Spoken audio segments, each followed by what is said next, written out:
Assalamualaikum warahmatullahi wabarakatuh. Alhamdulillah. Allahumma salli wa sallim ala sayyidina Muhammadin bil lisani jami'ati fi hadratil wasi'ah. Salatan tamuddu biha jismi min jismihi wa qalbi min qalbihi wa ruhi min ruhihi wa sirri min sirrihi wa ilmi min ilmihi wa amali min amalihi wa khuluqi min khuluqihi wa wijhati min wijhatihi wa niyyati min niyyatihi wa qasdi min qasdihi wa ta'udu barakatuhu alayya wa ala awladi wa ala ashabi wa ala ahli asri. Ya nur ya nur ya nur ya nur ij'alni nuran bihaqqin nur. Sahabatku dimanapun kalian berada, apa kabar semuanya? Tentunya harapan saya semoga kalian selalu dalam keadaan sehat walafiat, dan semoga yang saat ini sedang sakit Allah sembuhkan segala penyakitnya. Juga putra-putrinya Allah jadikan anak yang saleh dan yang salihah, berguna bagi nusa bangsa, negara dan agama. Amin ya rabbal alamin. Tetap semangat untuk menjalin persatuan dan kesatuan umat. Jangan sampai kita terpecah belah dengan adanya masalah. Hadapilah masalah tersebut dengan akal sehat dan penuh keimanan kita kepada Allah Subhanahu wa ta'ala. Videonya sampai selesai, semoga bermanfaat. Bismillahirrahmanirrahim. Assalamualaikum warahmatullahi wabarakatuh. Sebelumnya sudah saya ungkap saudaraku, pertanyaan-pertanyaan dari saudara-saudaraku yang menanyakan tentang sebetulnya kenapa sih sampai HP itu diserang oleh Imaduddin dan kawan-kawan, kasarannya begitu. Dan mereka serangannya kok sepertinya dibiarkan oleh polisi. Nah, tadi sudah saya bongkar bahwa saya pernah belajar untuk ikut-ikutan menyerang HP. Tapi ya, itu adalah guru orang tua saya, guru kakek saya, dan tentu saja saya pernah ngaji ke mereka. Dan walaupun tidak secara langsung, mereka adalah guru saya. Jadi ya, mohon maaf, mereka juga saudara saya, dan saya tahu itu permainannya. Ya itu tadi, saya ditawari uang, saya ditawari nominal, istilahnya saya ditawari keamanan dan sebagainya, itu saudara. Nah, sekarang kelanjutannya. Nah, ini saya tidak perlu, jenengan tidak perlu bertanya saya, kenapa kok sampai yang diserang itu adalah Pak Alawi. Begini saudaraku, sesungguhnya mereka itu mau mengadu domba, memisahkan antara etnis warga negara Indonesia, etnis Arab, dengan orang-orang dengan kita-kita ini. Mereka mulai menyerang Yaman lah, yang disebutnya ini berhubungan dengan tidak ada lain adalah memang saudara-saudara kita dari etnis Arab itu adalah kebanyakan dari Yaman, dan banyak kiai-kiai ataupun anaknya kiai yang kuliah di Yaman. Jadi mereka ingin memisahkan itu, memisahkan dan menghilangkan jejak sejarah, bahkan menghilangkan jejak sejarah. Dan yang paling kecil, mereka melakukan fitnah. Ini seperti Imaduddin, Abad Buntet, Pleret ini melakukan fitnah, dan kita nanti akan jadi saksi di mereka di akhirat bahwa mereka adalah para pecundang-pecundang yang ingin memecah belah ukhuwah Islamiyah. Sungguh tidak ada yang terganggu dengan keberadaan etnis Arab yang ada di Indonesia, juga tidak terganggu dengan adanya Pak Alawi, dengan adanya HP. Bahkan kita bersyukur mendapatkan pencerahan dari para habaib atau ustadz-ustadz atau dai-dai atau mubalik-mubalik yang dari Arab, dan itu semuanya membuat giroh semangat kita beragama menjadi semakin baik gitu. Lebih dari itu saudaraku, perlu saudara ketahui, ada orang-orang dari etnis Arab yang cukup saya bilang cukup disegani dan dihormati. Kalau di Partai Keadilan ada yang sudah mulai muncul, seperti Ustaz Salim Asegaf, ya beliau adalah dari dari Pak Alawi juga, ya kan? Terus kemunculan Habib Rizik Syihab itu, beliau begitu dihormati, bahkan bisa mendatangkan jutaan, puluhan juta orang untuk meneriakkan kata-kata keadaan dan menginspirasi banyak orang. Nah, salah satunya ini saudaraku, ya, ini saudaraku. Kita tidak melawan Presiden Prabowo, tidak. Kita hormati, kita cinta, kita dukung, kita bela.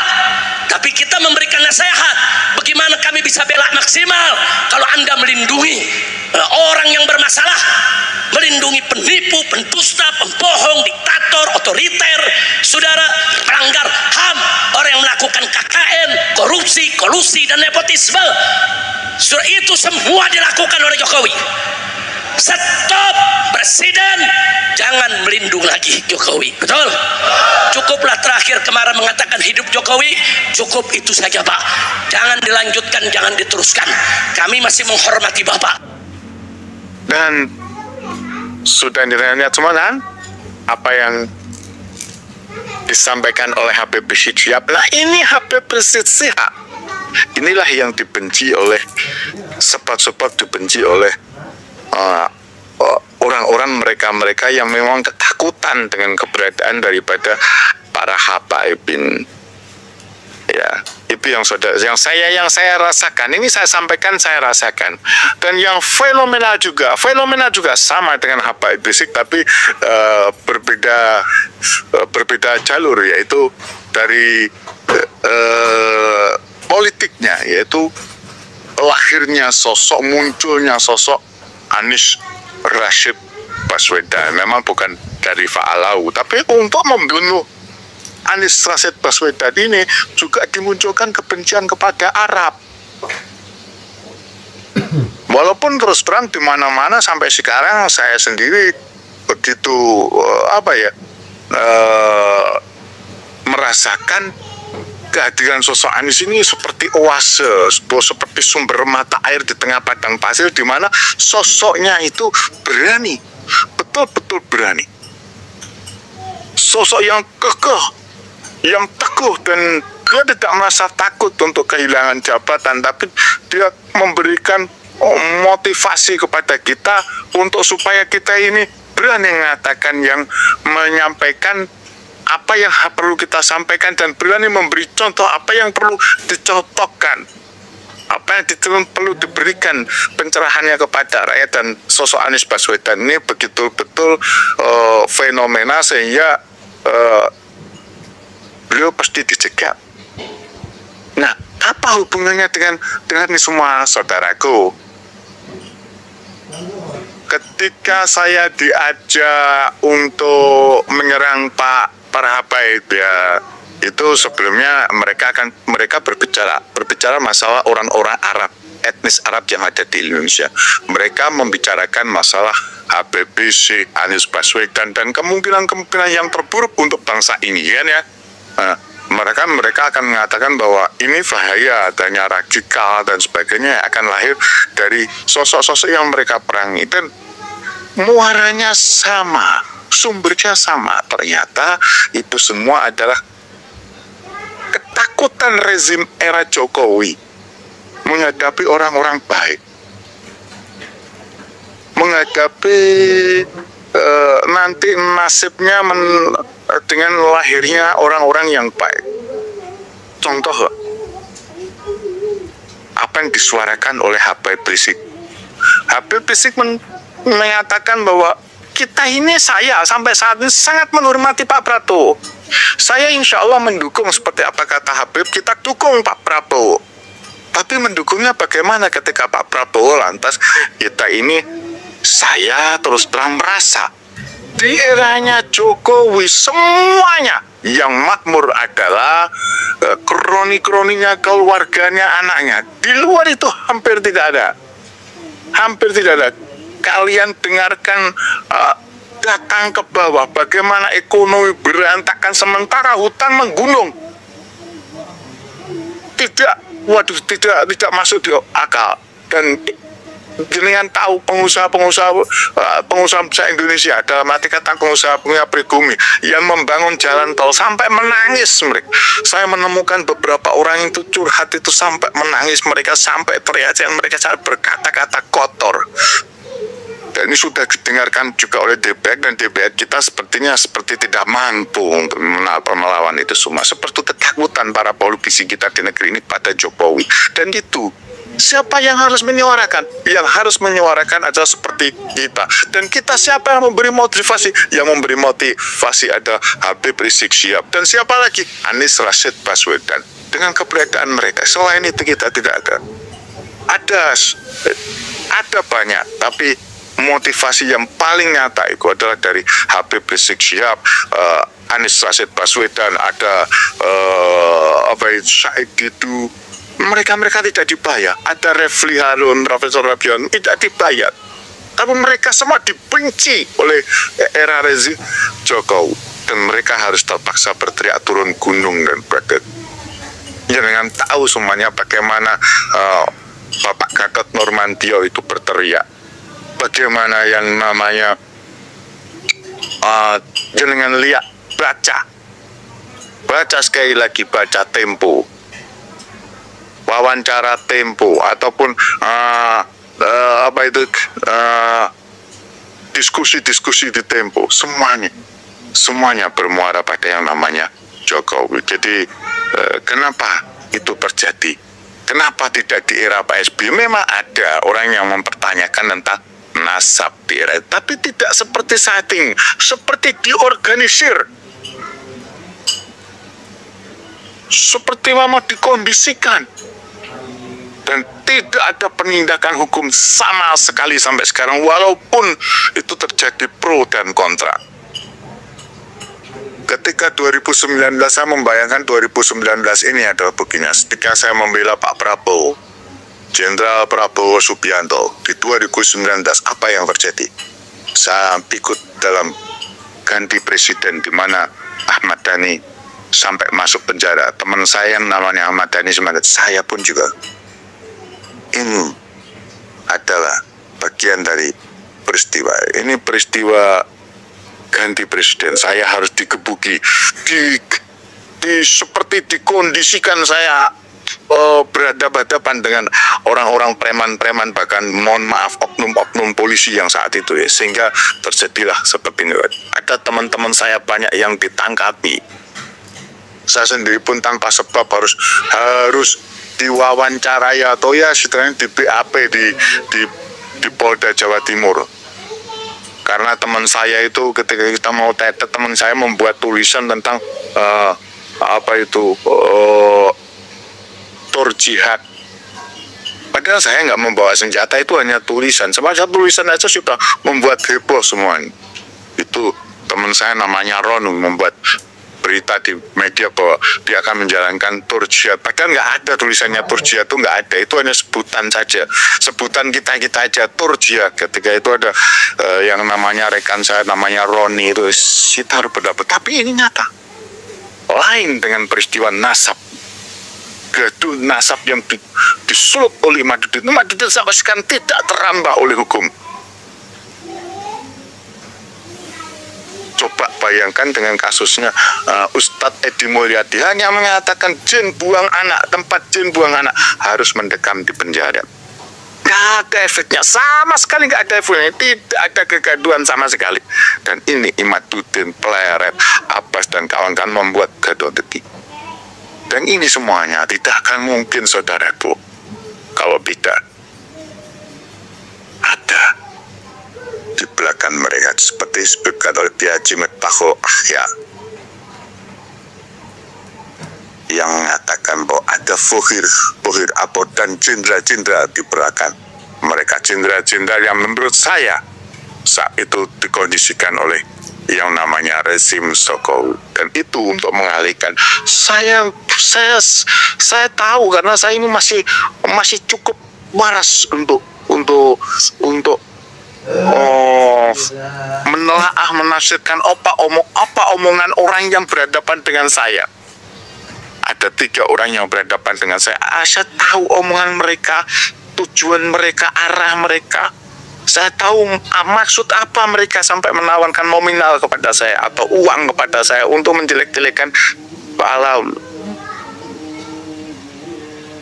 Saya tidak menuduh yang lainnya menerima, tapi saya berbicara pada diri saya, itu semuanya ada uang, saudara. Sekali lagi,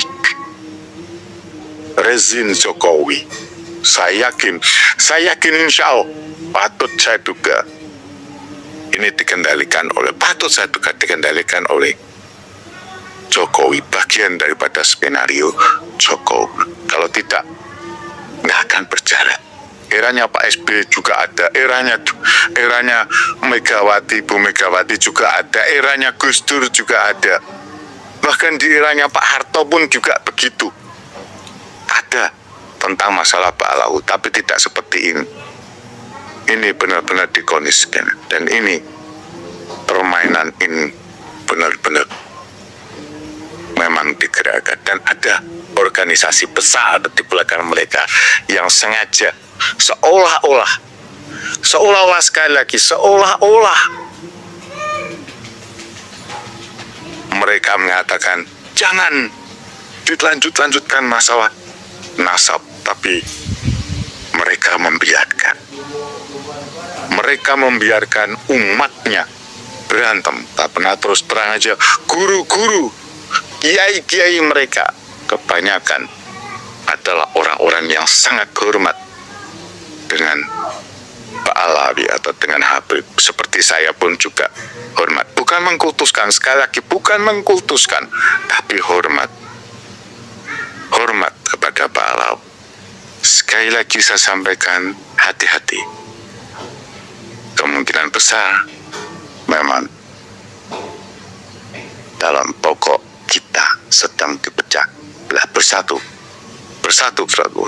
Kita lawan segala bentuk kecuasan. Jangan dengarkan, sekali lagi, jangan dengarkan Imaduddin, jangan dengarkan Pleret, jangan dengarkan Abbas. Insya Allah mereka adalah orang-orang pecundang, orang-orang recehan, orang-orang yang otaknya buntu, tidak memikirkan umat, tidak memikirkan umat yang terpecah belah akibat ulah dan mulut mereka. Mereka tidak patut menjadi contoh. Ayo saudaraku, walaupun saya berilmu minim dalam hal agama, mungkin saya hanya sholat, sedikit baca Quran, ya menjalankan puasa, ada haji, sekali-kali saya umroh kalau ada rezeki, tapi sungguh saya berpikir waras untuk melakukan pemecah belahan umat, dan kita nanti menjadi saksi yang namanya Imaduddin, Abbas Buntut, Pleret dan kawan-kawannya, bahwa mereka, ya Rob, mereka lah pemecah belah umat Islam di Indonesia yang sesungguhnya. Entah mereka dibeli atau mereka dimodali oleh Java, tapi yang nyata mereka adalah penggerak daripada pemecah belahan umat dengan menjelek-jelekan saudaranya sendiri dari Ba'alawi. Itu yang saya sampaikan saudaraku. Semoga saudaraku tercerahkan. Kenapa kok Habib Rizik non sewu, ya sekali lagi sampai itu Anies Baswedan dibenci, salah satunya adalah karena kenapa Pak Alawi itu juga dibenci. Mereka memang benci dengan etnis Arab. Mereka ingin memecah belah umat Islam.